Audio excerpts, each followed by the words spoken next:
হাজী সাহেব এরকম আছেন, লক্ষ লক্ষ টাকা দিয়ে হজ করে, নিজের ঘরে মায়ের খবর রাখে না, আছে না? অনেক তাহাজ্জুদ গুজার এরকম আছেন, রাতে রাত তাহাজ্জুদ করেন কিন্তু মায়ের খোঁজ খবর রাখেন না। অনেক দানশীল ব্যক্তি এরকম আছেন, দেখবেন দানের কোনো সীমা নাই, সীমাহীন দান করে কিন্তু ঘরে মা আর বাবার জন্য 2 টাকার খবর নেই। অথচ মা বাবা এটাই তো ইবাদতের খাজানা, ইবাদতের খাজানা।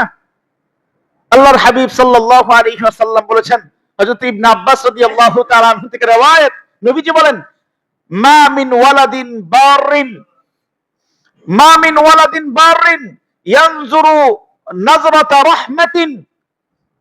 আল্লাহর হাবিব বলেছেন, কোন সন্তান যদি তার মা বাবার দিকে রহমতের নজর দিয়ে তাকায়, মায়ার নজর দিয়া, ভালোবাসার নজর দিয়া যদি মা বাবার দিকে তাকায়, ইল্লা কাতাবাল্লাহু বিহি হাজ্জাতাম মাবরুরা।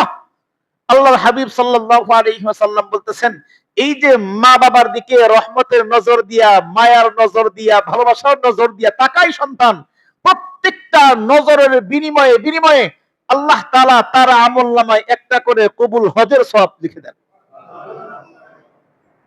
একটা নজর একটা কবুল হজ, একটা নজর একটা কবুল হজ, একটা নজর একটা কবুল হজ।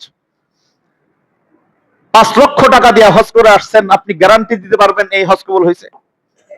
কিন্তু আল্লাহর হাবিব কি বলতেছেন, আপনি মায়ের দিকে রহমতের নজর দিয়ে তাকাইছেন, আপনার আমলনামায় হজ্জে মাবরুর, কবুল হজের সওয়াব আল্লাহ দান করছেন।